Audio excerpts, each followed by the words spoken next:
বিশ্বে যদি আপনি শক্ত হতে দাঁড়াতে না পারেন, এরকম শক্তি সামর্থ্য যদি তৈরি করতে না পারেন, বিড়াল পর্যন্ত আপনার দিকে বড় চোখ করে তাকাবে। আপনি একটু ঘুরে দাঁড়ান, একটু শক্ত হন, পেছনের শক্তি সঞ্চয় করেন। কোরআনে কারিম জানিয়েছে, হে নবী, ওরা ইসলাম ধ্বংস করার জন্য যেইগুলো হাতে নেয় উল্টিয়ে ওইটা আপনি ইসলামের পক্ষে কাজে লাগাতে দাঁড় করান। আজ ওরা অস্ত্র শস্ত্র তৈরি করছে ইসলাম ধ্বংস করার জন্য, আপনি উল্টিয়ে ওইটা ইরানের মতো শক্তিশালী হন। আজ ইরানের মতো যদি ওরা যাই করুক না কেন, যে মুসলিম ওদের বলেন, ইরানের মতো যদি বিশ্বের 57টা মুসলমান রাষ্ট্র একটু দাঁড়িয়ে যেত, ইসরায়েল এমনিতেই ভয়ে পোশাক করে ফেলতো। বাকিগুলো সব এই 56টা আছে বিড়ালের মতো আরো একা সিংহ হয়ে করবে কি? আজ খালি দোয়া করার পক্ষে আছে ফিলিস্তিনকে বাঁচাও না, আল্লাহ কাতিলু দিয়ে আয়াত শুরু করতেন না? মারামারি করো, লড়াই করো, সংগ্রাম করো। লড়াই সংগ্রাম করতে হলে পেছনে যেটা লাগে সে ব্যাকআপ আমাদের নেই। আমরা 57টা মুসলিম রাষ্ট্রকে আহ্বান জানাবো, সবাই শক্তি সঞ্চয় করেন। ওদের তো শক্তি শুধু ইমানের কোনো শক্তি নেই, ওদের বাহ্যিক কিছু শক্তি আছে, ওগুলো ধ্বংস করার জন্য আমাদের যাই আছে এর সাথে ইমানের শক্তি যোগ হলে সব প্রসাবের মতো ভেসে যাবে।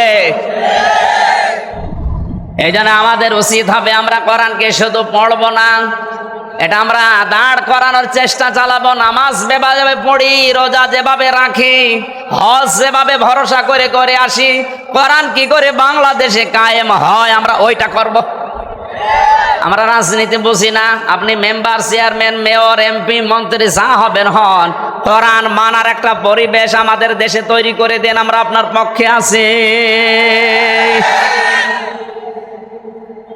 এটা যদি রাজনীতি মনে করেন করেন, কারণ আমরা কোরআনের খাদেম, কর্মী, কামলা যাই বলেন, মরণের আগ পর্যন্ত আমি চেষ্টা করেই যাব, কারণ আমি বেতন চাই। কি চাই? কোরআনের পক্ষে যদি কাজ করি আমি বেতন পাবো, আর বেতনের নাম হচ্ছে জান্নাত। ওইটাই আমার উদ্দেশ্য। সর্বোপরি উপজেলা চেয়ারম্যান এবং মেম্বারদের ঘর আলাদা আলাদা আছে না নেই? এই ঘরগুলোর ভেতরে যদি আল্লাহর আয়াতগুলো তেলাওয়াত হইতো, আর যদি বুঝে বুঝে এই 1634 জন মানুষ পড়তে পারতো, এগুলো যদি প্র্যাকটিক্যালে সেট করে ফেলতো, আল্লাহর এই আয়াত, আল্লাহর নিদর্শন যেখানে যাওয়ার ইচ্ছা ছিল সেখানে আজ চলে যেত। আমরা আজ বাধা দিয়ে নিজেদের ক্ষতি করছি। ওরা যেমন সীমা লঙ্ঘন করে আল্লাহর আযাব নিয়ে এসেছিল, আমরাও আল্লাহর আযাব এখন ডেকে নিয়ে আসতেছি। এই যে তাপদাহ চলতেছে তীব্র, 44 ডিগ্রি চলছে চুয়াডাঙ্গায়, 43 ডিগ্রি, 44 ডিগ্রি। এমনি না, সৌদি আরবে এত নেই। আমি তো কিছুদিন আগে সৌদি থেকে আসলাম, আমার 27 ডিগ্রি 28 ডিগ্রি চলছিল, আর এখানে চলছে 44 45। এটাকে রহমত না গজব? যাহারাল ফাসাদু ফিল বাররি ওয়াল বাহরি বিমা কাসাবাত আইদিন নাস লিইউযিকাহুম বা'দাল্লাযী আমিলু লাআল্লাহুম ইয়ারজিউন। সূরা রুমের 41 নম্বর আয়াত। আল্লাহ তাআলা বলেন, জলে স্থলে যে বিপর্যয়গুলো দেখতে পাও, একটাও আমি পাঠাই না, সব তোমাদের হাতের কামাই করা। সুতরাং আজ এই প্রচন্ড গরম এবং এই দুবাই যে অবস্থা হয়েছে, বিমানবন্দর পর্যন্ত ভেসে চলে গেছে। কোটি কোটি টাকার গাড়ি সব আল্লাহ নষ্ট করে দিয়েছে। উনি যদি ইচ্ছা করে বাংলাদেশকেও দাবিয়ে দিতে কয়েকদিন লাগতে পারে নাকি? চ্যানেলটি সাবস্ক্রাইব করে আমাদের সঙ্গেই থাকুন। বিসমিল্লাহির রাহমানির রাহিম।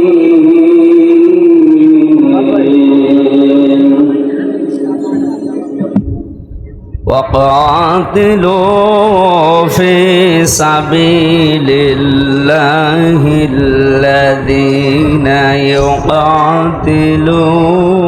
يقاتلونكم ولا تعتدوا إن الله لا يحب المعتدين صدقت يا ربنا اللهم صل على سيدنا مولانا محمد وعلى آل سيدنا مولانا محمد الحمد لله রাজশাহী জেলার বাগমারা থানার অন্তর্গত পানিয়া আমবাগান তাফসীরুল কোরআন মাহফিলের স্বনামধন্য সভাপতি জনাব ডক্টর মোহাম্মদ আসাদুজ্জামান আসাদ সহ সভাপতিবৃন্দ, অনেক মানুষের নাম এখানে দেখতে পাচ্ছি। ওয়ারাফা'না লাকা যিকরা, আল্লাহ এই সমস্ত মানুষদের সম্মান মর্যাদা দুনিয়া আখিরাতে তুমি বাড়িয়ে দাও, হায়াতে তাজ্জবা সিহাতে কুল্লিয়া দান করো, বলেন আমিন। মাহফিলের প্রধান অতিথি মাননীয় জাতীয় সংসদ সদস্য বিশিষ্ট শিক্ষাবিদ জনাব অধ্যক্ষ মোহাম্মদ আবুল কালাম আজাদ, প্রধান পৃষ্ঠপোষক জনাব মাস্টার মোহাম্মদ আব্দুর রশিদ, জনাব আনিসুর রহমান, জনাব অধ্যক্ষ মোহাম্মদ গোলাম সরওয়াল আবুল, প্রধান উপদেষ্টা জনাব এফাজুর রহমান, সার্বিক সহযোগিতায় আছেন জনাব আলমগীর হোসেন, আব্দুর রশিদ রাসেল, উপস্থাপনায় মাওলানা হাফিজুর রহমান, সম্মানিত অতিথিবৃন্দ, যত মানুষের নাম দেখছি, এটা একটা একটা করে নাম বলে দোয়া করতে গেলে কিয়ামত হয়ে যাবে। একবারে দোয়া করে দিলাম।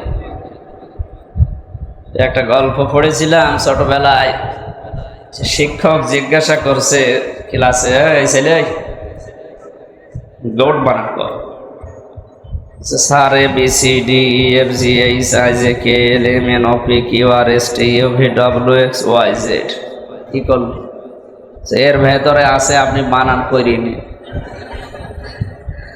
এর ভেতরেই তো আছে যত মানুষের নাম আপনারা দিয়েছেন, এমনি সময় পাচ্ছে 1 ঘন্টা 20 মিনিট। এর ভেতরে যদি একটা একটা নাম ধরে দোয়া করি আরো 20 মিনিট সময় নষ্ট হবে। আমরা একবারে এই সম্মানিত অতিথিদের জন্য দোয়া করলাম, আল্লাহ যেন তাদেরকে হায়াতে তাজ্জবা সিহাতে কুল্লিয়া জান্নাতি মানুষ হওয়ার কাজ করার তৌফিক দেন, আমিন। এতক্ষণ যারা কোরআনে কারীম থেকে আলোচনা রাখলেন, ইসলামিক চিন্তাবিদ, মুফাসসিরে কোরআন, সাতক্ষীরা কলারোয়া কামিল মাদ্রাসা সম্মানিত উপাধ্যক্ষ জনাব মাওলানা আহমেদ আলী, আতালাল্লাহু উমরাহু ওয়া বারাকাল্লাহু ফি হায়াতি, বলেন আমিন। আলোচনা রেখেছেন রাজশাহীর সন্তান হাফেজ মাওলানা আব্দুর রশিদ, জনাব মাওলানা আবুল কালাম আজাদ ভাই সহ অন্যান্য উলামা ইকরাম, সামনে বসা মুসলমান ভাইরা, পর্দার আড়ালের সম্মানিতা মা এবং বোনেরা, প্রশাসনের ভাইরা, প্রাণপ্রিয় রাজশাহীবাসী, দল মত নির্বিশেষে প্রচণ্ড গরমে কোরআন শোনার জন্য যে আগ্রহ আকাঙ্ক্ষা আল্লাহ আমাদেরকে দেখানোর তৌফিক দিলেন, এই আকাঙ্ক্ষা যেন কোরআনের জন্য কবুল করেন। আমার তো এই দৃশ্য দেখে গরমে মনে হচ্ছে মুহাম্মদুর রাসূলুল্লাহ যদি এখন জীবিত থাকতেন, এই সমস্ত যুবকগুলো জীবন দিয়ে হলেও হযরতে তালহার মতো পাহারা দিত। আল্লাহ যেন কিয়ামতে হযরতে তালহার সাথে আপনাদেরকে হাজির করে দেন ময়দানে মাহশারে, বলেন আমিন। কোরআনের জন্য যে আল্লাহ আমাদেরকে নিয়ে আসলেন, বলছি আলহামদুলিল্লাহ। দরুদ আর সালাম পড়ছি আমাদের নবী মুহাম্মদুর রাসূলুল্লাহ সাল্লাল্লাহু আলাইহি ওয়াসাল্লামের প্রতি। গতকাল দিনের বেলা বানোয়াইল যে মাদ্রাসায় এই আসর থেকে মাগরিব পর্যন্ত কথা বলেছিলাম, ওখানে জাহান্নামে যাওয়ার যে বর্ণনাগুলো ছিল আমরা একটা একটা করে বলছিলাম। কালকে ভবানীগঞ্জ না কি ছিল জানো, মাঝগ্রাম, ওখানে বলেছিলাম 27 প্রকার মানুষকে আল্লাহ পৃথিবীতে সবচাইতে বেশি ঘৃণা করেন। আমরা সামারাইজ করে আজকে ইনশাআল্লাহ 7টা বলার চেষ্টা করব পড়া কোরআন থেকে। অন্তত এই 27 প্রকার বা 7 প্রকার মানুষের ভেতরে যেন আমরা না থাকি। যদি ওই রকম কোনো কাজ কারবারে থাকি, নিজেদেরকে এখনই থামাবো, ওখান থেকে ফিরিয়ে নিয়ে আসব। আল্লাহ যাদেরকে ভালোবাসে চার প্রকার মানুষকে, তাদের ভেতরে আমরা গণ্য হওয়ার চেষ্টা চালাবো ইনশাআল্লাহ। কোরআনে কারিমের সবচাইতে বড় সূরা সূরা বাকারা। কোন সূরা? বলেন বলেন। এই সূরার 286টা আয়াত আছে, 40টা রুকু আছে, মাত্র একটা আয়াত পড়েছি, আয়াতের নাম্বার 190। এই আয়াত থেকে শুরু করব আমরা 27 প্রকার পর্যন্ত যদি যেতে পারি ভালো, না পারলে যতক্ষণ যাওয়া যায় আযান পর্যন্ত মাগরিবের। আল্লাহ আমাদেরকে যেন তৌফিক ভিক্ষা দেন, বলেন আমিন। কোরআন সূরা থেকে আলোচনা করতে হলে যেহেতু এখানে উপাধ্যক্ষ আছে, অন্যান্য আলেম ওলামা আছে, তাফসীর করার জন্য যে সমস্ত নিয়ম নীতিগুলো আছে, উসুলে তাফসীরের মূল নীতি 13টা।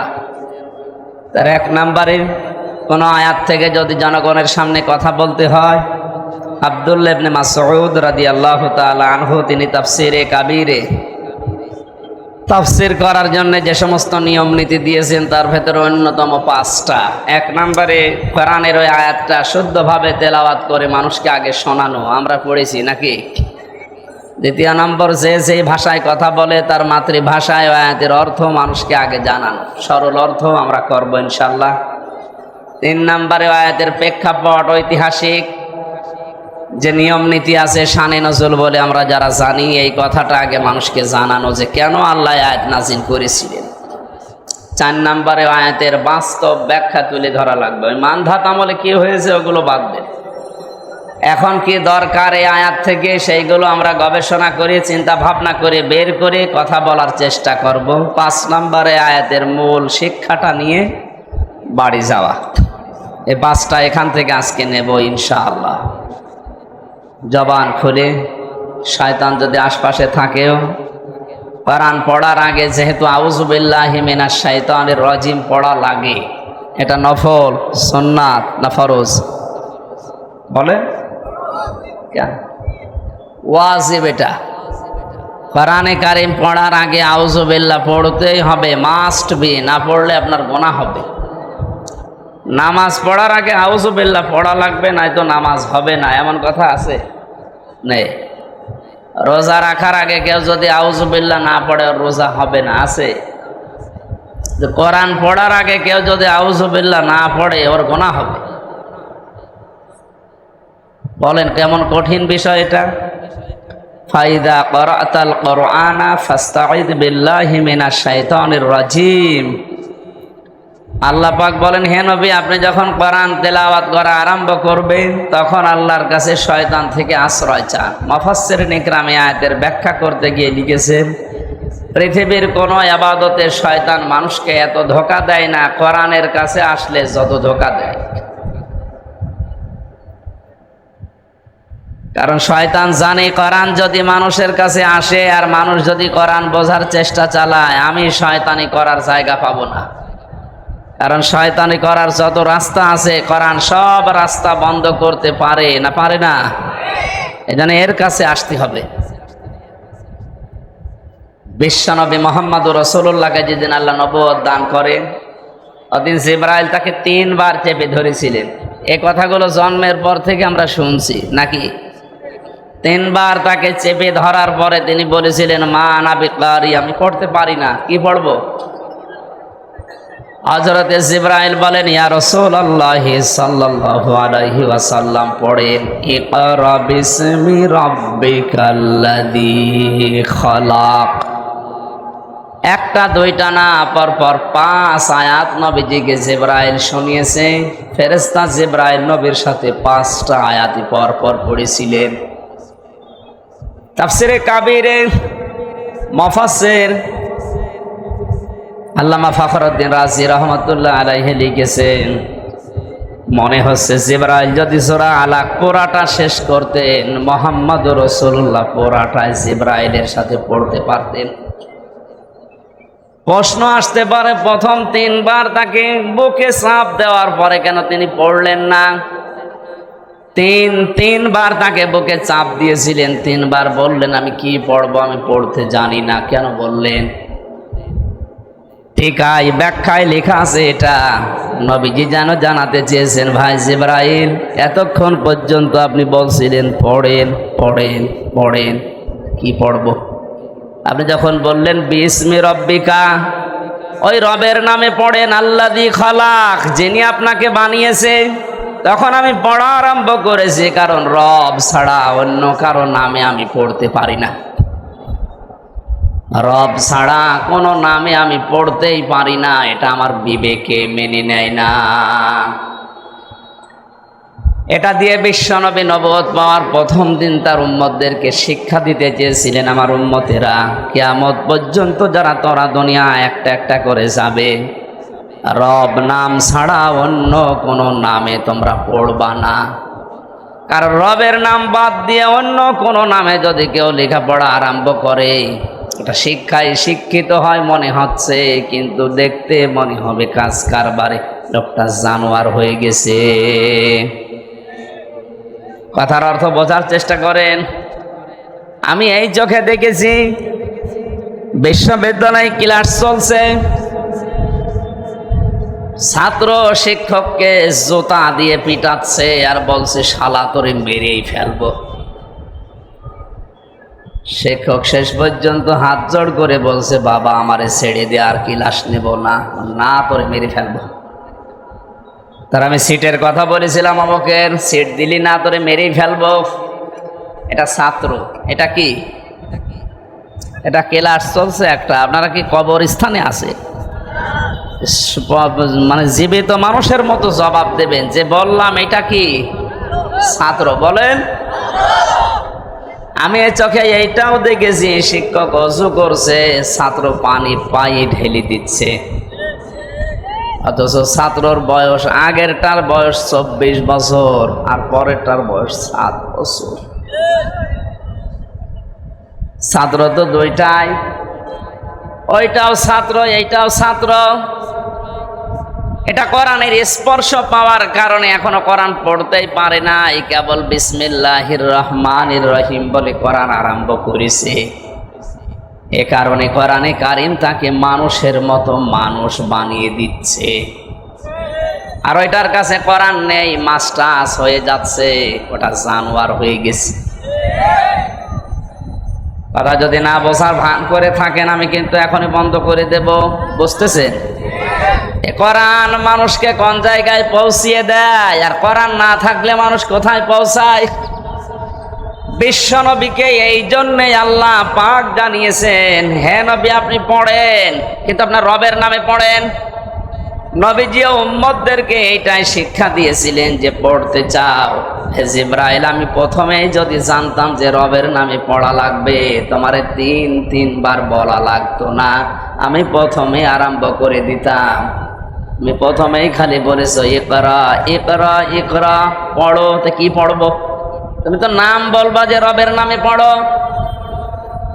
এদেশের যারা শিক্ষা ব্যবস্থায় আছেন, এই তাফসীর মাহফিল থেকে 18 কোটি মুসলমানের পক্ষ নিয়ে আমি আমির হামজা বলছি, যারা দায়িত্বে আছেন আল্লাহর নামে পড়ার ব্যবস্থা আরম্ভ করেন, তাহলে মানুষ হব আমরা। আল্লাহর নাম বাদ দিয়ে ওই বানরের নাম নিয়ে, সিম্পাতির নাম নিয়ে, সিম্পাজির নাম নিয়ে যদি পড়া আরম্ভ হয়, শিক্ষিত হবে কিন্তু মানুষ হবে না, জানোয়ার হয়ে যাবে।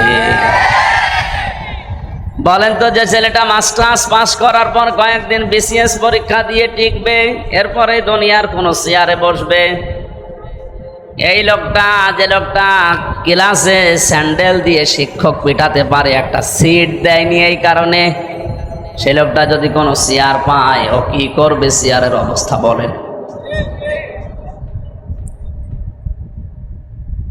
নবীজি জানিয়েছেন, মান ক্বারাআল কুরআনা, যে ব্যক্তি কোরআন পড়বে, ফাস্তাজহারাহু, এবং কোরআনকে এজহার করবে।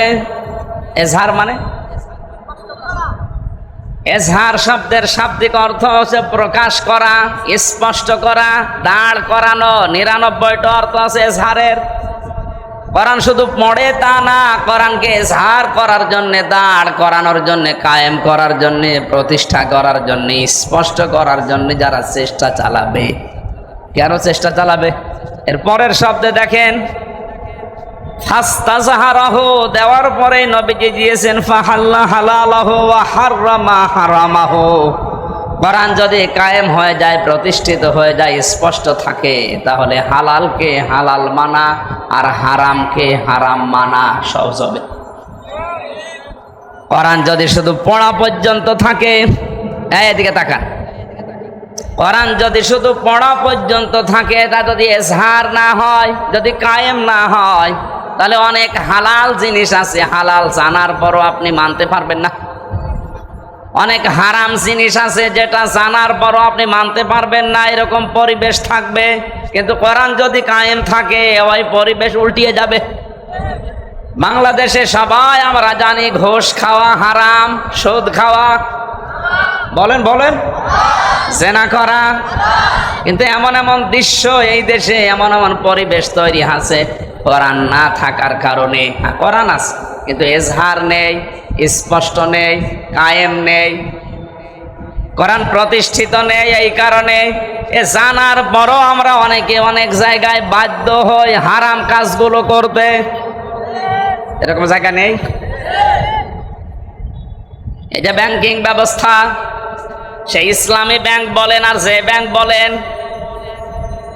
এদেশে যদি জাকাত ভিত্তিক অর্থনীতি রাষ্ট্রীয়ভাবে কায়েম না হয়, যদি ফেরেশতা জিবরাইল এসে এই দেশে বাস করে, সে ডাইরেক্ট হোক ইনডাইরেক্ট হোক সুদ খাওয়া লাগবে তারে। এখন যদি বলেন কেন, কেন মানে যে আজকের সভাপতি না টুপি মাথায় দিয়ে আছে, এর ভেতরও সুদ আছে।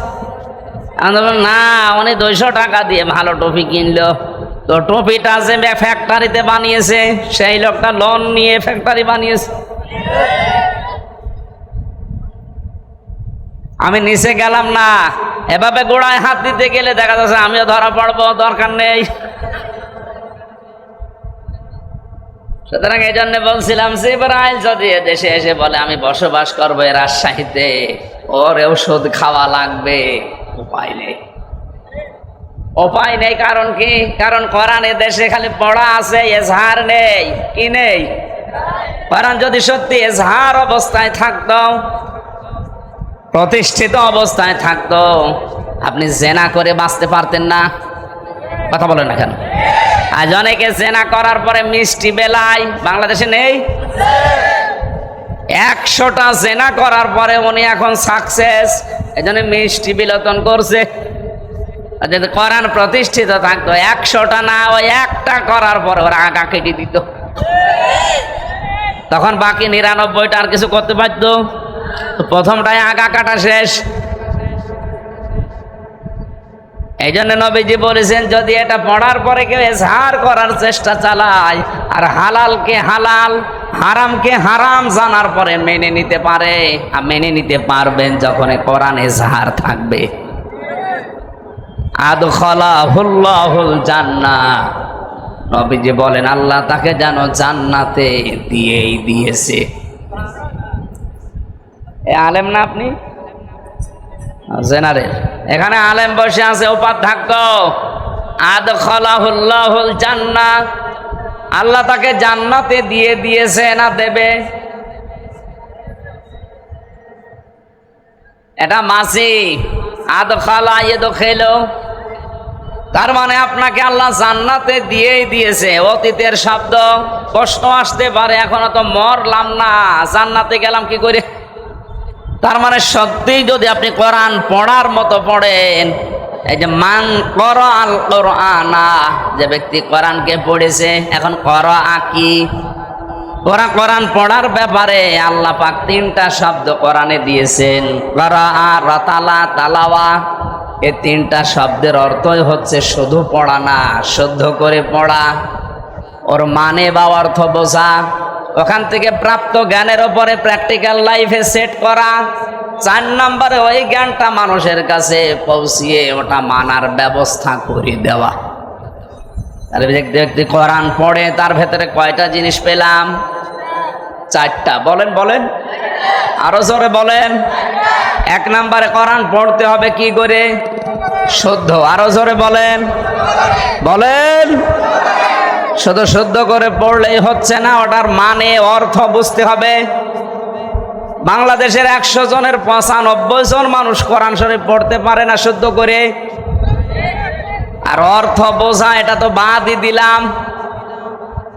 এখানে শুধু উপাধ্যক্ষ সাহেব আর মাওলানা আব্দুল কায়েম বাদ দিয়ে একটা মানুষকে দেখান তো যে পড়া কোরআনের অর্থ একটা একটা করে বলতে পারবে। অথচ অনেক কামেল পাশ মাওলানা আমরা বসে আছি। গিরিশচন্দ্র সেনের নাম শুনেছি আমরা, নরসিংদী বাড়ি, বেটা হিন্দু মানুষ। পড়া কোরআন শরীফ পড়া না, পড়া কোরআনের অর্থ ব্যাখ্যা এমনকি তাফসির লিখেছে এই লোকটা। আমি বিশ্ববিদ্যালয়ে থাকাকালীন ওর লিখিত একটা তাফসির পেয়েছিলাম, লেখক হচ্ছে গিরিশচন্দ্র সেন ভাই। বলেন একটা হিন্দু মানুষ, আমরা যেখানে কোরআনের 5টা অর্থ করতে পারি না, আর ওর প্রতিটি শব্দের এক একটা শব্দের কমপক্ষে 33টার ওপরে অর্থ মুখস্থ ছিল, নয়তো তাফসির লিখতে পারতো না। কোরআনে এমন এমন শব্দ আছে যে শব্দ একটা অর্থ না একাধিক অর্থ আছে, যেখানে যে অর্থ সেট হয় ওখানে ওই অর্থ আপনাকে বলা লাগবে। এখানে কোরআনে কারিম নবীজি শব্দ দিয়ে যে বললেন মান করাল কোরআনা, যে ব্যক্তি কোরআন পড়ে, পড়ার ভেতরে অর্থ কয়টা পেলাম? শুদ্ধ করে পড়া, বুঝতে পারা, ওর উপরে নিজে কাজ করা, ওইটা মানুষকে পৌঁছিয়ে মানানোর ব্যবস্থা করে দেওয়া। এইভাবে যদি আজ বাংলাদেশের 96% মুসলমানেরা সত্যিই কোরআন পড়তো, আর এটা এজহার করার জন্য যদি 96% মানুষই চেষ্টা চালাতো, তাহলে হালালকে হালাল জানা আর হারামকে হারাম জানার পরে মেনে নেওয়া সহজ হইতো না কঠিন হইতো? পানির মতো হয়ে যেত। আজ আমরা এগুলো করি না, অনেকে শুধু পড়ার লাইনে আছি, এটা বোঝার মতো মন মানসিকতা নেই, মানবে সে চেষ্টায় তো নেই। এটা যে মানুষকে মানাতে হবে এই চেষ্টাও আমাদের নেই। এই জন্য কোরআন পড়ছে ঠিক, কিন্তু হালালকে হালাল জানার পরে আমরা মেনে নেওয়ার মতো অভ্যাস পাচ্ছি না, সেই পরিবেশ নেই। মানতে গেলে আপনি বিপদে পড়বেন। কোরআন যে দেশে এজহার আছে ওখানে মানতে গেলে বিপদে না আরো পুরস্কৃত হওয়া যায়। হযরত ওমর কোরআনে কারিম যেহেতু প্রতিষ্ঠিত করেছিলেন, এজন্য তার দেশে মানুষ যদি কোরআন মানত সে বিপদে পড়তো না, আরো পুরস্কার পেত। সুবহানাল্লাহ বলতে পারেন নাই? তিনি বক্তব্য দিচ্ছিলেন, হঠাৎ করে মানুষের হক কি এই বিষয়ে কথা বলতে বলতে আলোচনা তিনি বন্ধ করতে বললেন। এক মুসল্লি এরকম একজন লোক ডাক দিয়ে বলে, খলিফা আপনার বয়ান বন্ধ করেন, আপনার এই ওয়াজ বন্ধ হওয়া লাগবে। বলে কেন? গনিমতের মাল হিসাবে যে সম্পদগুলো এসেছিল প্রত্যেকে একটা করে কাপড় আমরা পেয়েছি, সেইটা দিয়ে জামা বানিয়ে কেউ গায়ের উপরে দিয়ে এসেছি নামাজে, আর আপনার গায়ের ভেতরে 2টা জামা দেখা যায়, একটা জামা একটা পায়জামা। কোথায় পেলেন আপনি? আপনি ক্ষমতায় আছেন এই জন্য বেশি করে নেবেন। হযরত ওমর বললেন, এই জবাব যদি আমি না দিয়ে ওই যে আমার ছেলে আব্দুল্লাহ আছে ও জবাব দেয়, মেনে নিতে পারবা? বলে দিতে বলেন। হযরত আব্দুল্লাহ প্রথম কাতারেই বসেছিলেন, ডাক দিয়ে বললেন, আল্লাহর নবীর সাহাবীরা, আপনারা যেমন একটা একটা করে পেয়েছেন, আমার বাবাও একটা পেয়েছে, আমিও একটা পেয়েছিলাম। আমার বাবার কাছে রাষ্ট্রীয় মেহমান বাইরের থেকে যখন আসে, ওনার একটাই মাত্র কাপড়, জমার দিন যদি ওটা পরিষ্কার করার জন্যে ধোয়ার পরে শুকাতে দেয়, আর কোনো কাপড় নেই যেটা পরে রাষ্ট্রীয় মেহমানদের কাছে আসা যায়। আর নবীজি ঈদের দিন, জমার দিন আর রাষ্ট্রীয় মেহমানরা আসলে তখন তিনি জব্বা গায়ে দিতেন। যেমন তেমন জব্বা না, ওই দেশে হয়তো এই যে ক্যালেন্ডার বা ইস্ত্রি করার কি বলে এটার নাম, আয়রন মেশিন হয়তো ছিল না, কিন্তু জামাটা পরিষ্কার করার পরে ভাঁজ করে বালিশের নিচে দিয়ে মাথা দিতেন, ওইটা শার্ট হয়ে যেত। আল্লাহর নবী ছিলেন সারা জীবন পরিপাটি। আমি সেলখানার ভেতরে কোরআনের পাখিকে একদিন মাত্র দেখেছিলাম, ওর কাছে যারা ছিল তাদের কাছে শুনেছি যে ঘরটার ভেতরে তিনি ছিলেন ফাঁসির কন্ডেম সেল। ওই ঘরটা এই 13 বছরে পরিষ্কার পরিচ্ছন্ন করে বুড়া মানুষ মনে হচ্ছে একটা সাজানো বাগান। ওখানে তো ওনার স্ত্রী ছিল না, ক্যালেন্ডার ছিল না, আয়রন ছিল না, অথচ তেল ব্যবহার করতেন, আতর ব্যবহার করতেন, মাথার চুলগুলো পরিপাটি করে রাখতেন। নবীজের এই হাদিসটা ফলো করে 13 বছর এক ঘরে কাটিয়ে গেছে। জেলে থাকা অবস্থায় তো আমি বুঝি নাই, ওখান থেকে শুনেছিলাম যে উনি মারা গেছে।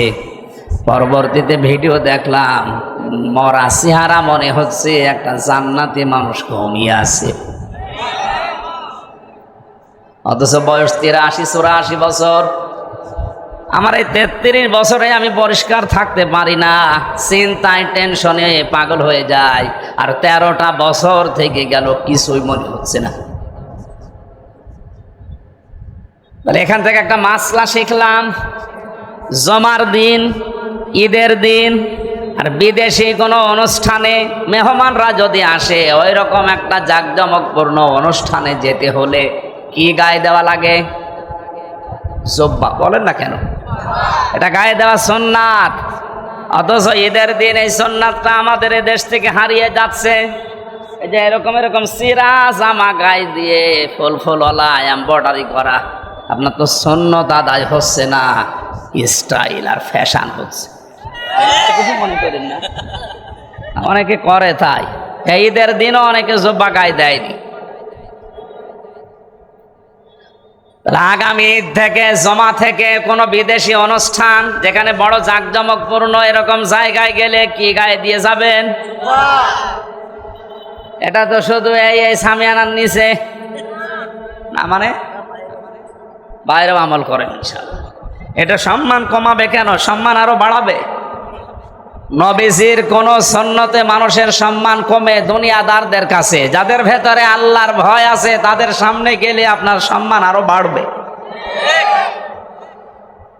আব্দুল্লাহ জবাব দিলেন, আমার বাবা একটা পেয়েছিলেন, আমিও একটা পেয়েছি। বাবার জামা যেহেতু একটা, এই জন্য আমার জামা থাকার কারণে ওই কাপড়টা আমার বাবাকে আমি উপহার দিয়েছি। ওইটা নিয়ে আমার বাবা নিজে জোড়া দিয়ে 2টা বানিয়েছে।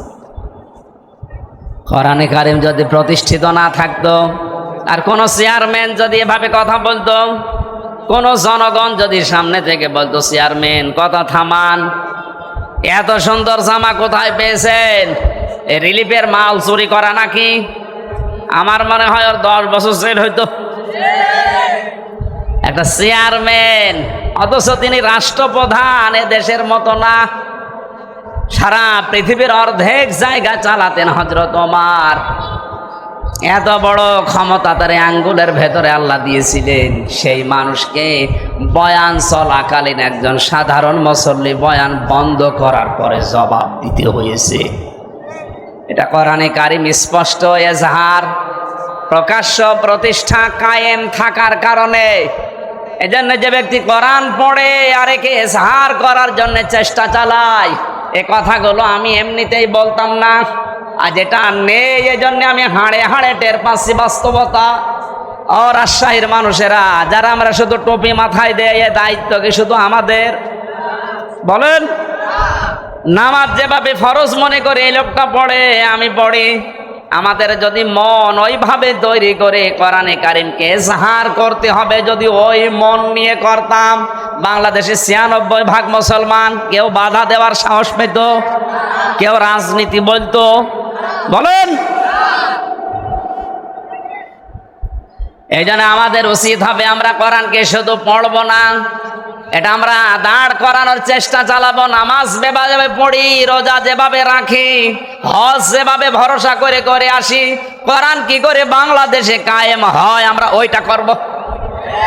আমরা রাজনীতি বুঝি না। আপনি মেম্বার, চেয়ারম্যান, মেয়র, এমপি, মন্ত্রী যা হবেন হন, কোরআন মানার একটা পরিবেশ আমাদের দেশে তৈরি করে দেন, আমরা আপনার পক্ষে আছি। এটা যদি রাজনীতি মনে করেন, করেন, কারণ আমরা কোরআনের খাদেম, কর্মী, কামলা যাই বলেন, মরণের আগ পর্যন্ত আমি চেষ্টা করেই যাব, কারণ আমি বেতন চাই। কি চাই? কোরআনের পক্ষে যদি কাজ করি আমি বেতন পাবো, আর বেতনের নাম হচ্ছে জান্নাত। ওইটাই আমার উদ্দেশ্য। এজন্য আপনার উদ্দেশ্য এটা হওয়া লাগবে, আপনাকে আল্লাহ পাক জান্নাতে দেবে না, জান্নাতে দিয়েই দিয়েছে। অশাফাআহু ফি আশারাতিন মিন আহলি বাইতিহি কুল্লুহুম ক্বাদ ওয়াজাবাত লাহুন নার, তাকে সুপারিশ করার জন্য এমন যোগ্যতা আল্লাহ কিয়ামতে দেবে 10 জনের ব্যাপারে তার পরিবারস্থ লোক থেকে যারা জাহান্নামে যাবে এ সিদ্ধান্ত হয়ে গিয়েছিল। আল্লাহ পাক ওই সিদ্ধান্ত পাল্টিয়ে আপনার সুপারিশের কারণে কোরআনের ইজ্জতে শেষ পর্যন্ত পরিবারের 10 জন মানুষকে জান্নাতে প্রবেশ করাবে। সেই কোরআন শোনার জন্য এই প্রচন্ড রোদের ভেতরে আপনি বসে আছেন গরমে। আল্লাহ পাক যেন এই হাদিসটা আমাদের প্র্যাকটিক্যাল লাইফে আমল করার তৌফিক দেন, বলেন আমিন। সূরা বাকারার নামকরণের ভেতরে আমরা পড়েছি আল বাকারা এই শব্দটা এই সূরার ভেতরে আল্লাহ নাযিল করেছেন, ওখান থেকে নামকরণ করা হয়েছে সূরা বাকারা। ঐতিহাসিক প্রেক্ষাপটের ভেতরে আমরা পেয়েছি একটা লোক নিজের চাচাতো বোনকে ফাঁসাতে গিয়ে চাচাকে হত্যা করার পর তার বাড়ির নিজেদের শত্রুপক্ষের বাড়ির সামনে লাশটা রাতের বেলা রেখে এসে দোষ চাপিয়েছে তাদের উপরে। হযরত মুসা নবী আলাইহিস সালামের কাছে তারা সবাই মিলে গেছে, বিচার করে দেন। হযরত মুসা প্রথম যে কথাগুলো বলেছিল ওরা হাসির তামাশায় উড়িয়ে দিয়েছে। তিনি প্রথমে বলেছিলেন গরু জবাই করো, এটা যদি জবাই করে তারা ফেলতো তাহলে আর প্রশ্ন আসতো না।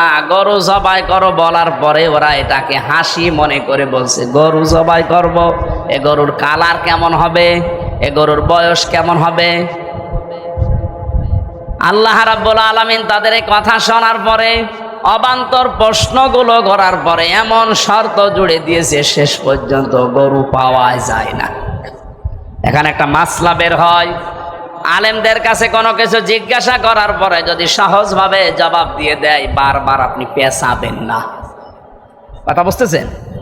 বারবার যদি পেঁচাতে থাকেন ওইটা কিন্তু কঠিন হয়ে যাবে। এখানে তালাকের একটা মাসলা এসেছিল আজকে,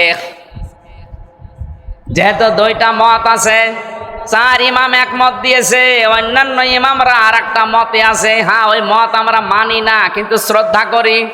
আহলে সুন্নাত আল জামাত আমরা যারা মেনে চলি, অনুসারী যারা, তারা জানি বা বুঝি বা এই ফতোয়াই দেয় যে এক জায়গায় 3 তালাক দিলে তালাক হয়ে যাবে, সে রাগের মাথায় দেন আর এমনিতে দেন।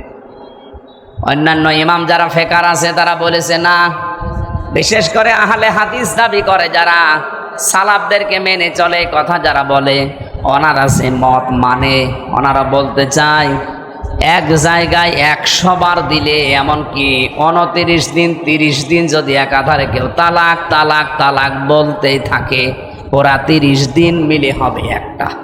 এটা একটা মত আছে, আপনি মানলে ওটা মানে অসুবিধা নেই।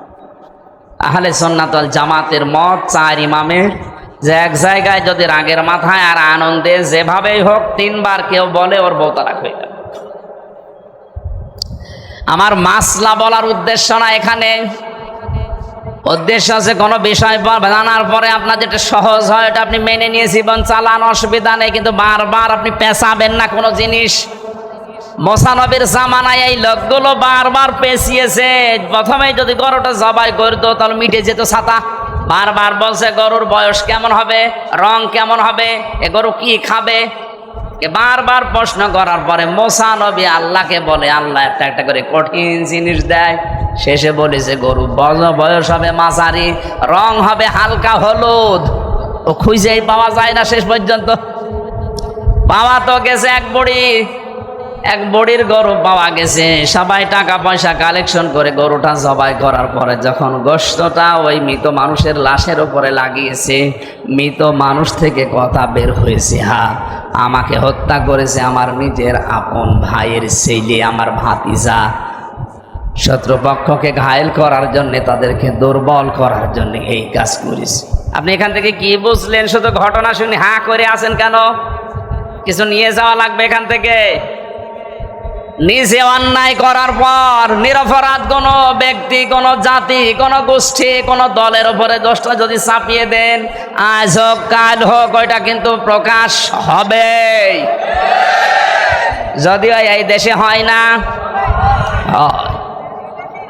2 দিন আগে জিএম কাদেরের বক্তব্য শোনেননি? 1 মিনিট 37 সেকেন্ড উনি বক্তব্য দিয়েছে, সব ফাঁস হয়ে গেছে সত্য। যা বলেছে কথাটা একেবারে খাপের খাপ, মমতাজের বাপ মিলে গেছে। আমি নাম নিলাম না তাই, বাস্তবে এইটাই। নিজে অন্যায় করছে না, নিজে জুলুম করছেন, আর একটা নিরপরাধ ব্যক্তি, গোষ্ঠী, দল, জাতি তার উপরে দোষটা চাপিয়ে নিজে মনে করছেন আমার কিছু হবে না। আরে ওপরে বসে উনি তো আর ক্ষীর খাচ্ছে না, উনি সব দেখতেছে।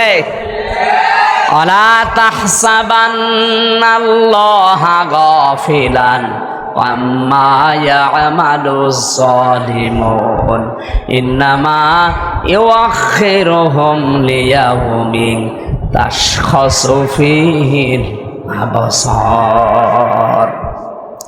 সূরা ইব্রাহিম 13 নম্বর পারা 19 নম্বর পৃষ্ঠা 12 নম্বর লাইনের 42 নম্বর আয়াতে আছে।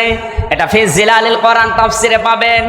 আল্লাহ পাক বলেন, হে নবী, আপনি কি মনে করেন যে জালেমদের সম্পর্কে আমি গাফেল, কিছুই মনে রাখি না, কিছু খোঁজ রাখি না? কে বলিস? সবচাইতে বেশি নজর আমার জালেমদের দিকে।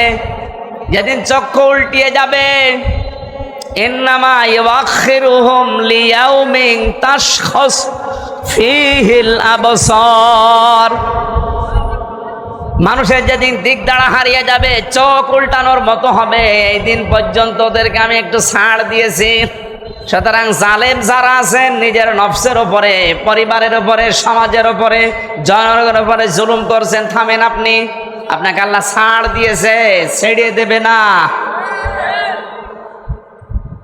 কোরআনে কারিমের সবচাইতে ভয়ঙ্কর আয়াত আমার কাছে সূরা শুরা 25 নম্বর পারা 6 নম্বর পৃষ্ঠা 12 নম্বর লাইনের 42 নম্বর আয়াতটা মনে হয় আমার কাছে। আপনি দেখেন তো, ইন্নামাস সাবিলু আলাল্লাযীনা ইয়াযলিমুনা নাস ওয়া ইয়াবগুনা ফিল আরদি বিগাইরিল হক ইলা আখিরি আয়াত। আল্লাহ পাক বলেন, অবশ্যই আমি আল্লাহ মামলা দেব। এই এদিকে তাকান, অবশ্যই আমি আল্লাহ মামলা দেব, আমি কেস করব, আমি বাদী। কে বলেন তো? আল্লাহ নিজে মামলা দেবেন, বিচার করবেন কে? আসতে বলে, মামলা দেবেন কে? বিষয়টা কেমন মনে হচ্ছে? আমার যিনি বিচারক ছিলেন হাইকোর্টে, ওই লোকটা যদি বলে আমি আমির হামজার এই মামলার নিজেই বাদী, আমার কোনোদিন জামিন হওয়া সম্ভব?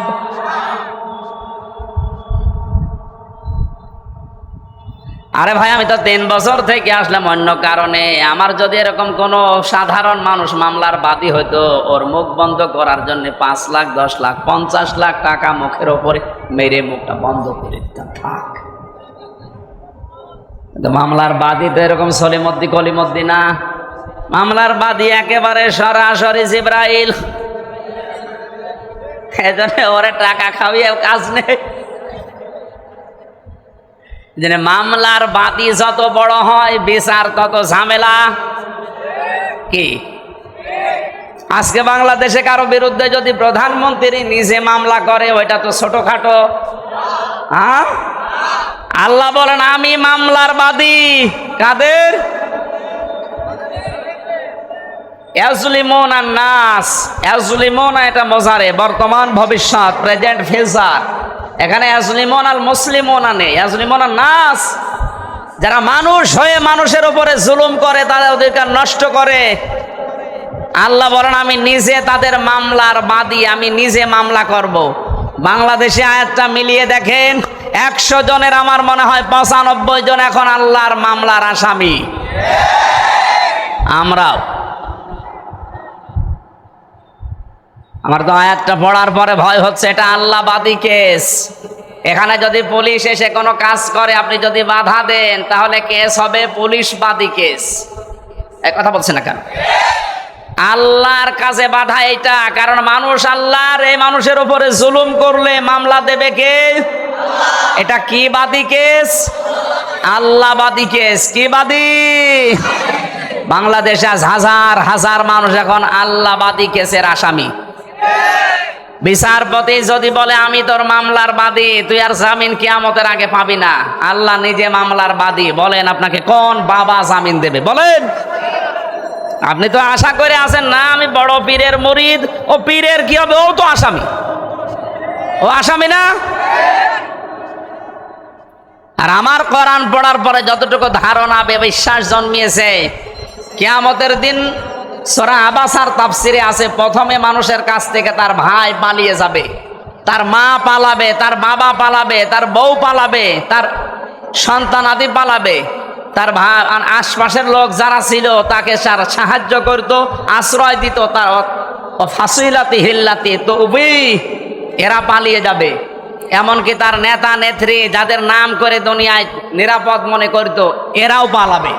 এবার বলেন যে 7 প্রকার মানুষের নাম বললাম, বিপদে পড়লে ভাই, স্ত্রী, সন্তান, মা, বাবা, নিজের আশপাশের লোক, গোষ্ঠী, জাতি, দলের লোক, এরা আগিয়ে আসে না দূরে যায়? আর কোরআন বলছে মরণের পরে এরা আগে ভাগবে। তাহলে আপনার এই কথা, কোরআনের বিশ্বাস যদি জন্মায় যে এটা সত্য কথা, বিশ্বাস করতে পারেন কিয়ামতে অনেক পীর বলবে আল্লাহ আমি পীরই ছিলাম না। ও যে আমার মুরিদ দাবি করছে, আমি তো পীরই ছিলাম না, আমি সাধারণ হামজা, কিসের পীর, ওরে আমি মুরিদ পাবো কোথায়?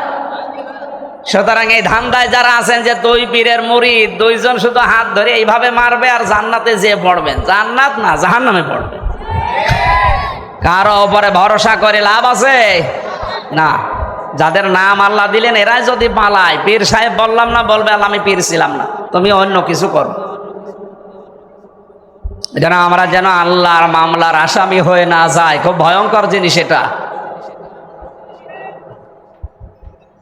আল্লাহ রাব্বুল আলামিন সূরা বাকারার ভেতরে নামকরণে গুরুত্বপূর্ণ এই শিক্ষাটা আমাদের দিতে চাইলেন। নিজে অন্যায় করে যদি নিরপরাধ কোনো মানুষকে ফাঁসিয়ে দেন, মনে করছেন এই দলের লোক, এই গোষ্ঠী, এই জাতি, এই লোকটাই যাতে যারা সাপোর্ট করে তারা বিপদে পড়ে যাবে না। উনি তো বসে বসে ঘাস কাটতেছে না, উনি সব দেখছে। আসমাউ ওয়া আরা, আমি সব দেখছি, আমি সব শুনছি। মুসা নবীকে যেই দিন ফেরাউনের সামনে হযরতে মুসাকে আল্লাহ লাগিয়ে দেন, যান লাগেন, ওরা যখন বড় বড় যেসব সাপ বানিয়ে বিচ্ছু বানিয়ে ফেলছিল, মুসা নবী মানুষ হিসাবে ভয় পেয়ে গিয়েছিলেন। আল্লাহ বললেন না, ভয় পেও না, চিন্তা করো না, আমি দেখছি এবং আমি শুনছি। ময়দানে ফেরাউনের সামনে তোমারে নামিয়ে আমি বসে বসে আরশে তামসা দেখছি না, আমি আছি। সে আল্লাহ এখন কি দুর্বল? উনি দেখতে পাচ্ছে না? আমার বিশ্বাস 100 ভাগ উনি দেখছে এবং শুনছে। জালেমদেরকে শুধু ছাড় দিয়েছে, কিন্তু ছেড়ে দেবে না।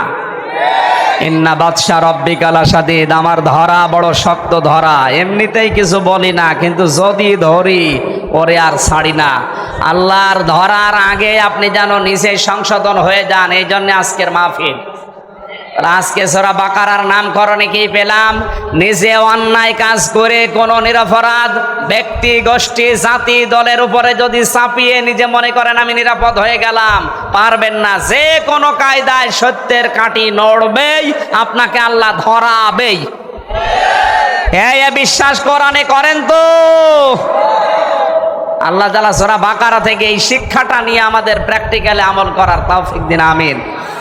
190 নম্বর আয়াত থেকে আমরা পড়েছি, আল্লাহ রাব্বুল আলামিন বলেন কাতিলু, তোমরা লড়াই করো। শব্দটা শুনলে যেন মনে হচ্ছে আল্লাহ মনে হয় মারামারির পক্ষে। কে আপনি জিজ্ঞেস করেন তো, যারা বাংলা পড়তে পারে বলেন কাতিলু, তোমরা সবাই মিলে লড়াই করো।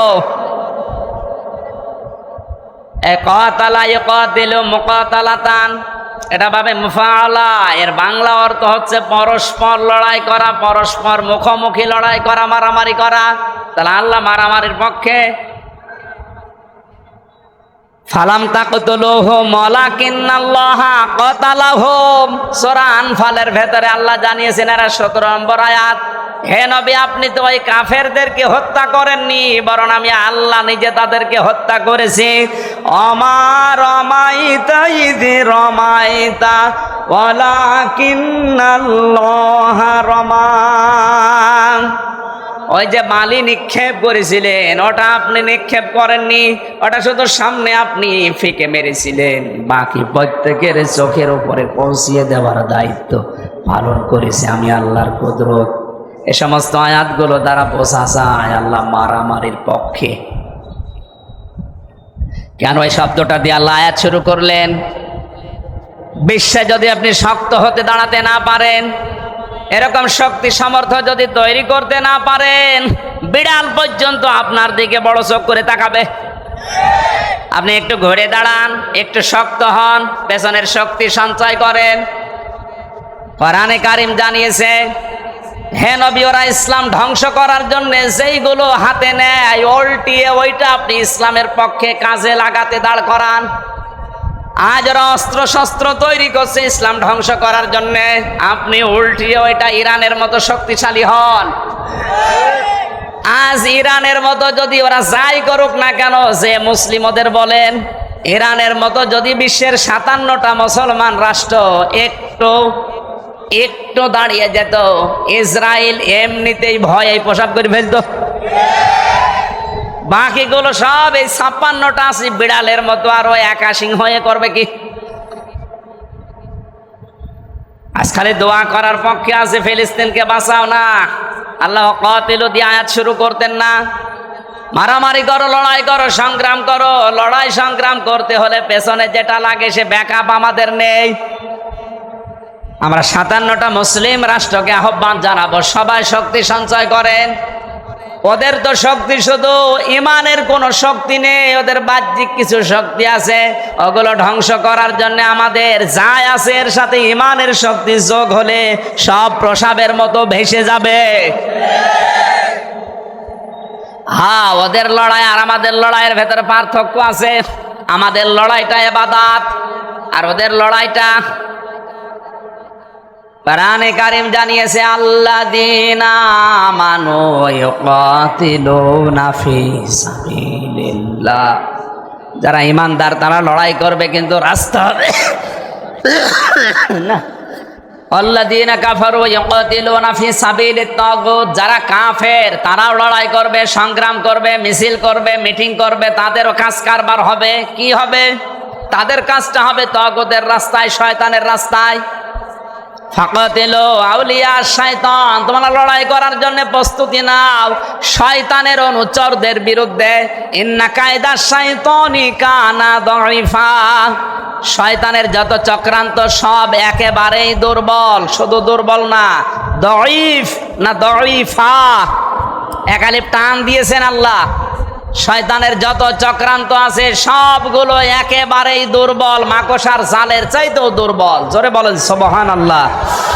আজ ফিলিস্তিনদের পক্ষে শুধু দোয়া করা না, মুসলমানদের আহ্বান জানাবো, যদি ঈমান নিয়ে মরতে চান, যেহেতু ঈমানের 3টা স্তর আছে, অন্যায় দেখলে প্রথমে প্রতিবাদ জানানো হাত দিয়ে, এরপরে মুখ দিয়ে, এরপরে অন্তর দিয়ে। আমাদের কিছুই নেই, শুধু অন্তরে ঘৃণা করে আল্লাহ তুমি যা করো করো, হবে না। আপনাদের যতটুকু আছে যদি আমরা একটু নড়াচড়া করি, ওরা ওদের সাহস দেখাতে পারবে না, থেমে যাবে, কারণ ওদের ঈমানের কোনো শক্তি নেই, জাগতিক কিছু শক্তি আছে। আল্লাহ রাব্বুল আলামিন মুসলমানদের পায়ের নিচে যত সম্পদ দিয়েছেন, এরা যদি শুধু একটু ঈমানের দিকে তাকিয়ে ওইটা বন্ধ করে দেয়, ওদের প্লেন, ওদের উড়োজাহাজ, ওদের বিমান সব বন্ধ হয়ে যাবে, ওরা না খেয়ে মরবে। আল্লাহ বিশ্বের মুসলমানদেরকে এটা বোঝার তৌফিক তুমি জরুরি দান করো, বলেন আমিন। আল্লাহ মারামারির পক্ষে এসে এই কথা এমনিতে বলে নাই। আমাদের মারামারি হবে, আমাদের লড়াই হবে, সংগ্রাম, মিছিল, মিটিং যাই বলেন, বৈঠক, সব আল্লাহর রাস্তায়। কার রাস্তায়? ওরাও করবে ওগুলো, কিন্তু ওরা শয়তানের রাস্তায়, মানুষের তৈরি করার নিয়ম নীতি কায়েম করার জন্য। আল্লাহ তাআলা এতটুকু বলেই শেষ করে দেননি, আল্লাযীনা ইউকাতিলুনাকুম, তোমরা তাদের বিরুদ্ধে লড়াই করো যারা তোমাদের বিরুদ্ধে লড়াই করে। আজ তামাম দুনিয়ার সবচাইতে বড় মাজলুম জাতি মুসলমানেরা। ইসরায়েল যেভাবে মুসলমানদেরকে হত্যা করার জন্য আরম্ভ করেছে, আমরা মনে করছি শুধু ফিলিস্তিনের ব্যাপার। কে বলেছে আপনাকে? ওরা যেভাবে আরম্ভ করেছে, 2 দিন পরে না জানি আপনার উপরও এটা আসে কিনা। এই জন্য সতর্ক এখন থেকেই হওয়া লাগবে, না তো ঈমান নিয়েও মরতে পারবেন না, বেঈমান হয়ে মরা লাগবে। আমাদের লড়াই সংগ্রাম হবে, কিন্তু সাবধান আমরা যেন সীমা লঙ্ঘন না করি। নিজের রাগের বশবর্তী হয়ে কারো উপরে দোষারোপ করা, অত্যাচার করা, কাউকে কালার করা, এটা জায়েজ নেই। ওয়ালা তাহতাদু, সীমা লঙ্ঘন করবা না।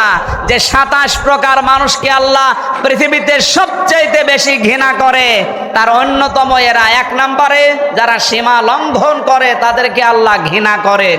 আমরা এ দলে যেন না থাকি, বলেন আমিন। ইন্নাল্লাহা লা ইউহিব্বুল মুতাদিন, অবশ্যই আল্লাহ সীমা লঙ্ঘনকারী যারা তাদেরকে পছন্দ করেন না। এখানে প্রায় 9টা জাতির কথা আল্লাহ তুলে ধরেছেন যে এরা সীমা লঙ্ঘন করেছিল দুনিয়ায়। প্রত্যেককে আমার আল্লাহ দুনিয়ায় গজব দিয়ে একেবারে নিশ্চিহ্ন করে দিয়েছে। তার ভেতরে অন্যতম হযরতে সালেহ। কে বলেন বলেন? হযরতে সালেহ আলাইহিস সালাম।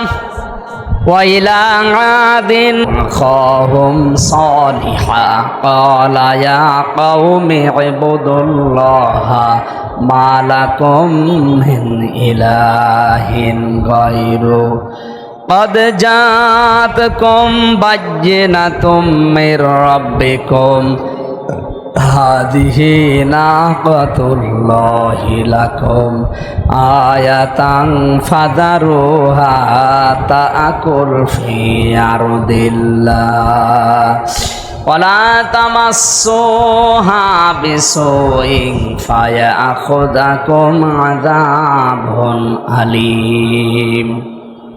সূরা আরাফের 73 নম্বর আয়াতে আল্লাহ বলেন, আমি যখন সামুদ জাতির নিকটে তার ভাই হযরতে সালেহ আলাইহিস সালামকে পাঠিয়েছিলাম, হযরতে সালেহ তার জাতির কাছে এসেই বলেছিল আল্লাহর ইবাদত করো, তার সাথে কাউকে শরীক করবা না।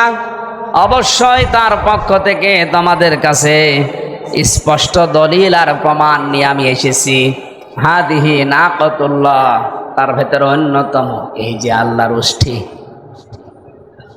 আর হযরতে সালের কাছে মুআজিজা দেখতে চেয়েছিল যে বিশাল পাহাড়, পাহাড়ের পাদদেশে একেবারে চূড়ার উপরে যে পাথর আছে, ওই পাথরের ভেতর থেকে 10 মাসের গর্ভবতী একটা উটনি বের করে সেখান থেকে একটা বাচ্চা সহ উট নিয়ে আসো।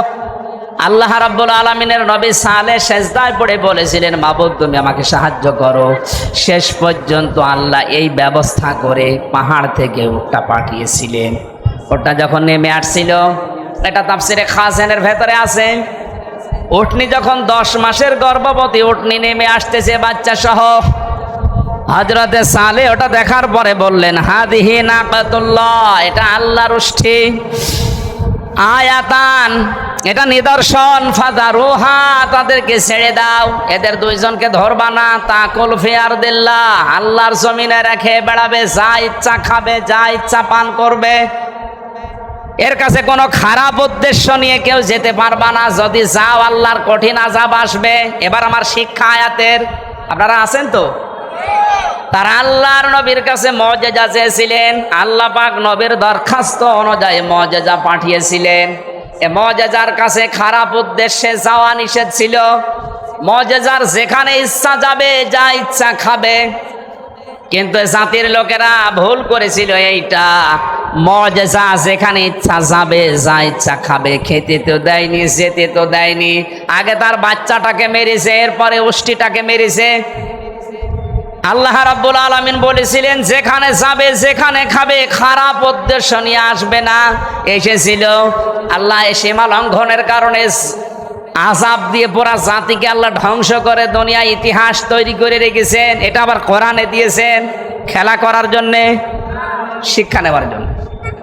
সালেহ আলাইহিস সালামের যে মুআজিজা উষ্ঠি, তার চাইতে আমাদের নবীর মুআজিজা কোরআন দামি কম না বেশি? বলেন বলেন। আল্লাহ রাব্বুল আলামিন কোরআনে কারীমকে নাযিল করে জানিয়েছেন কোরআন যেখানে ইচ্ছা যাবে, যা ইচ্ছা করবে। কারণ 500 বিধানে কোরআনে আল্লাহ দিয়েছেন। এই 500টা বিধান ব্যক্তি, পরিবার, সমাজ, রাষ্ট্রে সব জায়গায় যাওয়ার ক্ষমতা রাখে না? রাখে না? আজ আমরা যারা বাধা দিতে চাই যে না এখানে আসতে দেব না, এখানে আসতে দেব না, কোরআন শরীফ থাকবে শুধু এতিমখানায়, মসজিদে, খানকায়, মাদ্রাসায়, বাকি যে জায়গাগুলো আছে একটা জায়গায় আমরা কোরআন আসতে দেব না। আপনি বাধা দিচ্ছেন আল্লাহর আয়াতকে। এই কথা বলেন না কেন? সূরা আহজাবের 34 নম্বর আয়াত, আযকুরনা মা ইউতলা ফি বুয়ুতিকুন্না মিন আয়াতিল্লাহি ওয়াল হিকমা। তোমরা তোমাদের ঘরের ভেতরে আল্লাহর আয়াতগুলো এবং হিকমতপূর্ণ বিষয়গুলো তেলাওয়াত করো। তাফসিরে আমি 9টা ঘরের কথা পেয়েছি। এখানে ঘর মানে শুধু আমাদের এই বেড়ার ঘর না, এখানে ঘর মানে যারা পৃথিবী চালাতে পারে তাদের ঘর। এই বাংলাদেশ যারা চালায় আমরা তাদের ভেতরে অন্যতম মনে করি সংসদ ভবন। এই কথা বলে না কেন? বিভিন্ন মন্ত্রণালয় বলেন, এরপরে বিভিন্ন এমপিদের যে জায়গাগুলো আছে, এরপরে ডিসিদের যে ঘরগুলো আছে, এসপিদের ঘর আছে, টিওনোদের ঘর আছে, ওসিদের ঘর আছে, মেয়রদের ঘর আছে, সর্বোপরি উপজেলা চেয়ারম্যান এবং মেম্বারদের ঘর আলাদা আলাদা আছে না নেই? এই ঘরগুলোর ভেতরে যদি আল্লাহর আয়াতগুলো তেলাওয়াত হইতো, আর যদি বুঝে বুঝে এই 1634 জন মানুষ পড়তে পারতো, এগুলো যদি প্র্যাকটিক্যালে সেট করে ফেলতো, আল্লাহর এই আয়াত, আল্লাহর নিদর্শন যেখানে যাওয়ার ইচ্ছা ছিল সেখানে আজ চলে যেত। আমরা আজ বাধা দিয়ে নিজেদের ক্ষতি করছি। ওরা যেমন সীমা লঙ্ঘন করে আল্লাহর আযাব নিয়ে এসেছিল, আমরাও আল্লাহর আযাব এখন ডেকে নিয়ে আসতেছি। এই যে তাপদাহ চলতেছে তীব্র, 44 ডিগ্রি চলছে চুয়াডাঙ্গায়, 43 ডিগ্রি 44 ডিগ্রি এমনি না, সৌদি আরবে এত নেই। আমি তো কিছুদিন আগে সৌদি থেকে আসলাম, আমার 27 ডিগ্রি 28 ডিগ্রি চলছিল, আর এখানে চলছে 44 45। এটা কি রহমত না গজব? যাহারাল ফাসাদু ফিল বাররি ওয়াল বাহরি বিমা কাসাবাত আইদিন নাস লিইউযিকাহুম বা'দাল্লাযী আমিলু লাআল্লাহুম ইয়ারজিউন।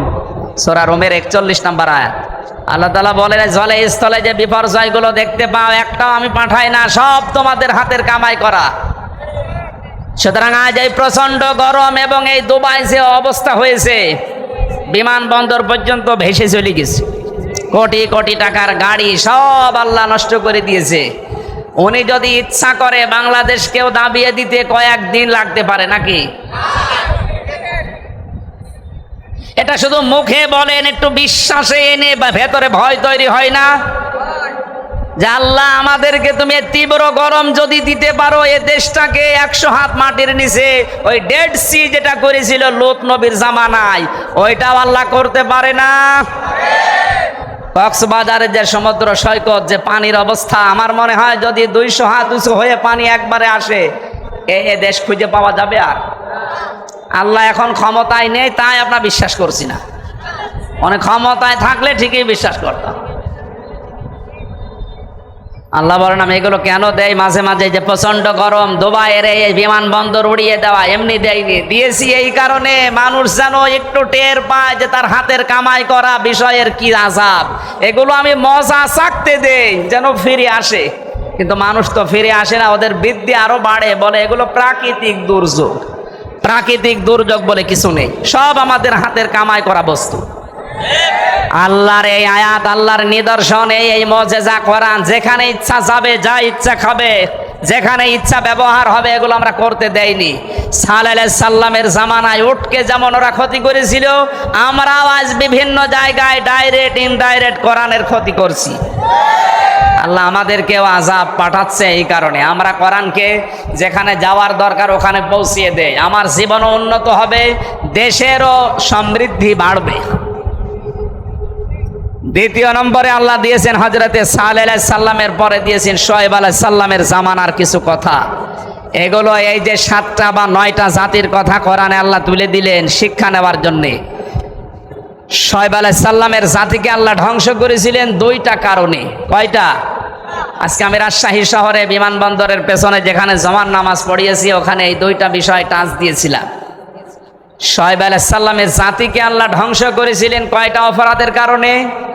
সীমা লঙ্ঘন করেছিল তারা 2টা বিষয়ে। 1 নম্বরে ফাউফুল কাইলা ওয়াল মিজান ওয়ালা তাবখাসুন নাসা আশিয়াহুম ওয়ালা তুফসিদু ফিল আরদি বা'দা ইসলাহিহা।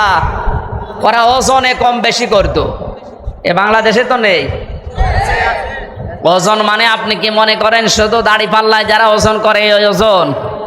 না, এই যে আমি যে চেয়ারে বসে আছি এখানে ওজন আছে, কারণ আমি যা পড়ে এসেছিলাম, যা বলতার জন্য এসেছিলাম, আজ অনেকের কারণে এগুলো ডেলিভারি দিতে পারছি না, বলতে পারছি না। আমি নেওয়ার সময় তো ঠিকই লেখাপড়া করে নিয়েছিলাম, দেওয়ার সময় এখন আর ডেলিভারি দিতে পারছি না, আমিও ধ্বংসের ভেতরে আছি। আর আমাকে যারা এভাবে বাইন্ডিং দিয়েছে তারা নিরাপদে আছে। আপনিও ওজনে কম বেশি করছেন। আজ কলেজ, বিশ্ববিদ্যালয়, বিভিন্ন মাদ্রাসা, হাই স্কুলের শিক্ষক শিক্ষিকা যারা ক্লাসে দেওয়ার সময় আর ঠিক মতো দিতে চায় না, বলে প্রাইভেট পড়া লাগবে, কোচিং করা লাগবে। অথচ ওনারা কিন্তু শিক্ষা নেওয়ার সময় ভালোভাবেই শিক্ষা নিয়েছিল। আপনি নেওয়ার সময় তো বিভিন্ন জায়গায় শিক্ষা ভালোই নিলেন, দেওয়ার সময় এখন আর দিতে চান না, তখন প্রাইভেট পড়া লাগবে, কোচিং করা লাগবে। আপনি ওই লুল্লিল মুতাফফিফিনের ভেতরে শামিল। যারা নেওয়ার সময় বেশি নেয়, দেওয়ার সময় কম দেয়, এদের জন্য আল্লাহ বলেন এরা ধ্বংস হয়ে যাক। বলেন নাউজুবিল্লাহ।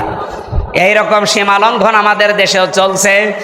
ওজনে কম বেশি করা এটাও ধ্বংসের কারণ। এরকম 7টা বিষয় আমি সামারাইজ করেছি। যারা অশ্লীলতা ছড়ায়, যারা অপচয় করে, যারা এই পৃথিবীতে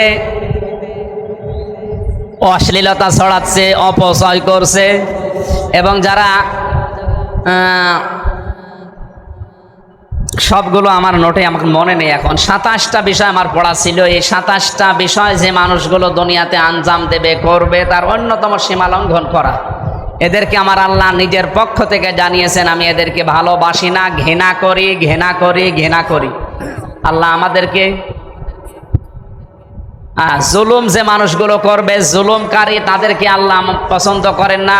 যারা ন্যায় বিচারের পরিবর্তে জেনে শুনে অবিচার করে, তাদেরকে পছন্দ করেন না। সবগুলো আমার সিরিয়াল আকারে মনে নেই। আমরা আগামীতে কোনো জায়গায় যদি আসি, শীতকালে আমারে নিয়ে আসেন, রাতের বেলা দেবেন। এইভাবে আমারও কষ্ট হচ্ছে, আপনাদেরও বোঝার পরিবেশ থাকছে না। আমি বলেছিলাম যে দাম্পত্য জীবনের যে সমস্ত কলহ আছে, বিপদ আপদ আছে, মারামারি, ঝগড়াঝাঁটি, এমনকি পরকীয়া প্রেম, এটা মেটানোর কিছু পদ্ধতি আছে। এই নিয়ে যে বইগুলো লিখেছিলাম, তার ভেতরে 1টা না 2টা বই এখানে আছে। এগুলো কিনে আপনার মেয়েকে, বউকে, বোনকে, মাকে, ফুফুকে উপহার দেবেন। ওদের অন্তত পারিবারিক জীবনে যে অশান্তি চলছে আমাদের, এই পরকীয়া প্রেম সহ বিভিন্ন অশান্তি বন্ধ হয়ে আশা করছি শান্তি আসবে। প্রচণ্ড গরম এবং আমার কণ্ঠ বসে যাচ্ছে, এই জন্য শেষ করে দিলাম। মোনাজাতের পরে বইটা নিয়ে বাড়িতে উপহার দেবেন। আল্লাহুম্মা আমিন। রব্বানা আতিনা ফিদ দুনিয়া হাসানা ওয়া ফিল আখিরাতি হাসানা ওয়া কিনা আযাবান নার ওয়া আদখিলনাল জান্নাতা মাআল আবরার। আল্লাহ তাআলা, দিনের বেলা প্রচণ্ড গরমে তীব্র তাপদাহ চলছে, মানুষ বাড়ি থেকে বের হওয়াই কঠিন। এরপরেও কোরআনে কারিমের আকর্ষণে তোমার যে বান্দা বান্দিগুলো আজকের এই ময়দানে এসে চাতক পাখির মতো তোমার ঘৃণিত বান্দাদের সম্পর্কে শুনছিল, আমরা একটা কোন রকম বলেছি, যারা তোমার সীমা লঙ্ঘন করে তাদেরকে তুমি ঘৃণা করো। দুনিয়াতে কোনো বিষয়ে যেন আমরা সীমা অতিক্রম না করি, আমাদেরকে তুমি বাঁচাও। আজকের আলোচনার সওয়াবগুলো নবীজির রওজায় পৌঁছিয়ে দাও। দুনিয়ার মাটির নিচে যারা ঈমান নিয়ে ঘুমিয়ে গেল, এদেরকে মাফ করে দাও। মা বাপ যারা হারিয়েছি, আল্লাহ আমাদের মা বাপকে ক্ষমা করে দাও। রব্বুল আলামিন, মাহফিলের সভাপতি, প্রধান অতিথি, সহ সভাপতি, বিশেষ অতিথি সহ যত মানুষ আমরা আমিন আমিন করছি, বিশেষ করে আমাদের প্রধান অতিথি মাননীয় এমপি অধ্যক্ষ আবুল কালাম আজাদ সহ যত মানুষেরা আমরা দোয়া চেয়েছি, আমাদের প্রত্যেকের জায়েজ মোনাজাতগুলো কবুল করে নাও। আমাদের তীব্র তাপদাহ থেকে বাঁচাও। তোমার রহমতের বৃষ্টি আমাদের উপরে নাজিল করে নিরাপত্তা, স্বস্তি, শান্তি ফিরিয়ে দাও। আমাদের অপরাধের কারণে এই গজবগুলো নাজিল হচ্ছে। আল্লাহ তাআলা, আমাদের অপরাধগুলো তুমি আর দেখো না, এগুলো নিজ গুণে গাফফার নামের খাতিরে মাফ করে দাও। রহমতের বৃষ্টি তুমি দয়া করে নাজিল করে আমাদের স্বস্তি, শান্তি, নিরাপত্তা ফিরিয়ে দাও। পৃথিবী বড় গরম হয়ে গেছে আল্লাহ।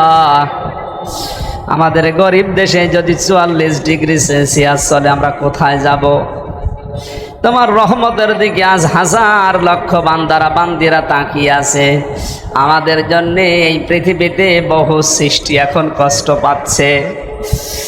আল্লাহ তাআলা অন্যান্য সৃষ্টির কি অপরাধ কি দোষ আমাদের গোনার কারণে তাদের শাস্তি দিও না, তোমার রহমত বরকতের বৃষ্টিগুলো দিয়ে তাদেরকেও স্বস্তি ফিরিয়ে দাও। সম্মানিত মা বোনদেরকে সুস্থ রাখো, সবল রাখো। আল্লাহ তাআলা দুনিয়ার জীবনটা যে ধোঁকা, এটা সবাইকে বোঝার তৌফিক দাও। আমি সহ যারা এসেছি প্রত্যেকেই যেন বুঝতে পারি এটা যে দুনিয়ার জীবনটা ধোঁকা, আখিরাতের বিশাল জীবনের জন্য ইখলাসের সাথে কাজ করার তৌফিক দাও। তোমার যে বান্দায় বিশাল আয়োজনে খেদমতে আঞ্জাম দিয়েছে যারা, এই যুবকদেরকে মঞ্জুর করো। তোমার এক বান্দার সন্তান অসুস্থ, শেফায়ে কামিলা আজেলা নসিব করে দাও। আল্লাহ তাআলা এই প্রচণ্ড গরমে নিজে অসুস্থ হয়ে গেছি, আমার সব জায়গা শরীরের বিভিন্ন জায়গায় ব্যথা আরম্ভ হয়েছে। 3টা বছর এক ঘরের ভেতরে আমি আটক অবস্থায় ছিলাম, আমার শরীরের কন্ডিশন ভালো না।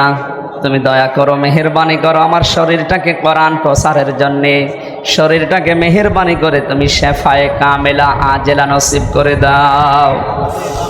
রব্বুল আলামিন যে মিডিয়ার যে ভাইরা কোরআন প্রচার করার জন্য আজকে এসেছে, এদের ব্যবসা বাণিজ্যে বরকত দাও। অশ্লীলতা যে মানুষগুলো ছড়ায় তাদের বিরুদ্ধে এদেরকে জিহাদের ভূমিকা পালন করার সুযোগ দাও। এরা যেন কোরআন প্রচার করার জন্য হযরতে ওসমানের মতো এদের মিডিয়াগুলো কাজে লাগাতে পারে। বিশেষ করে রাজশাহীর তাজিব সেন্টার, আল্লাহ তাআলা কোরআনে কারিমের জন্য যে প্রচারে আঞ্জাম দিয়েছে খেদমতে, এটা তুমি মঞ্জুর করো। অনেকের নামও জানি না, যারা ইখলাসের সাথে কোরআন প্রচারে কাজ করে, কোরআনে কারিমকে সারা পৃথিবীতে পৌঁছিয়ে দেওয়ার জন্য যে মিডিয়ার ভাইরা কাজ করছে, এদেরকে তুমি বরকত দাও, এদের ইখলাসের ভেতরে বরকত দাও, এদেরকে হেদায়েত দান করো, শয়তানের ধোঁকা থেকে এদেরকে বাঁচাও, এদের ব্যবসা বাণিজ্যে বরকত দাও, এদের পরিবারস্থ লোকদেরকে তুমি শেফায়ে কামেলা আজেলা নিরাপত্তা দাও। কখন মরণ চলে আসে জানি না। আল্লাহ তাআলা এলাকায় আসলে যারা ভালোবাসে, মাওলানা হাফিজুর রহমান, আব্দুর রশিদ সহ যত আলেমরা কোরআনের জন্য ছুটে আসে, আজকে যারা কথা বলেছে মাওলানা আহমেদ আলী, মাওলানা আবুল কালাম আজাদ সহ যত আলেম ওলামা এখানে বসে আছে, যার যত জনপ্রতিনিধি বসে আছে, প্রত্যেককে তোমার হাওলা করে দিলাম। যার যতটুকু যোগ্যতা আছে তাকে ওইভাবেই কবুল করে নাও। আমার ছোট্ট মেয়ে জান্নাত ফারিহা জান্নাতুল মাওয়াকে তুমি খাদিজার মতো, আয়েশার মতো, ফাতেমার মতো বানিয়ে দাও। রব্বানা হাব লানা মিন আজওয়াজিনা ওয়া যুররিয়াতিনা কুররাতা আয়ুনি ওয়াজআলনা লিল মুত্তাকিনা ইমামা। আল্লাহুম্মা ইন্নী আসআলুকা শাহাদাতান ফি সাবিলিক। সারা জীবনের দোয়া আমার আল্লাহ, তুমি সাধারণভাবে মরণ দিও না, শাহাদাতের মরণ দিও। জেলখানায় 3টা বছর আমি একই দোয়া করেছি, আল্লাহুম্মা ইন্নী আসআলুকা শাহাদাতান ফি সাবিলিক ওয়াজআল মাউতি ফি বালাদি রাসূলিক। আল্লাহ, আমি সাধারণ মরণ চাই না, শাহাদতের মরণ চাই। মেহেরবানি করে আমাদের সবাইকে তুমি শাহাদতের মরণ দিয়ে ধন্য করে দিও। কখন আজরাইল কার কাছে চলে আসে জানি না, যখনই আসবে তোমার ওই কালামটা আমাদের মুখে জারি করে দিও, লা ইলাহা ইল্লাল্লাহু মুহাম্মাদুর রাসূলুল্লাহ।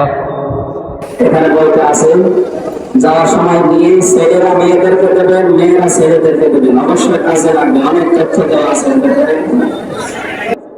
এখানে, গিয়ে অবশ্যই পড়াবে। আপনার মেয়েকে বিয়ের আগে এটা পড়ান, বউকে বিয়ে হওয়ার পর পড়ান, পরকে আপনি আশা করছে বন্ধ হবে। মেয়েরা যারা এসেছেন, আপনি এটা নিয়ে আপনার স্বামীকে, আপনার ভাইকে, ভালোবাসার যারা আছে মহব্বতে আল্লাহর জন্য যাদেরকে পছন্দ করেন, এদেরকে উপহার দেবেন। কাছে স্টেজে আছেন, স্টেজে আছে, স্টেজ থেকে নিয়ে যান, স্টেজের ডান পাশে পড়া যাচ্ছে, স্টেজ থেকে নিয়ে যান। আমি আমার শরীরের কন্ডিশন ভালো না, আমি কাল দেখো আইসক্রিমে আবেগে পড়ে কোন জায়গা থেকে আইসক্রিম খাওয়াইছে, এবং মাথা আছে সবার কাছে। আল্লাহ যেন এটা আমাকে শেফায়ে কামেলা আজেলা দান করে। আমিন। বারাকাল্লাহু লানা ওয়া লাকুম ফিল কোরআনিল আযীম। আসসালামু আলাইকুম ওয়া রাহমাতুল্লাহ।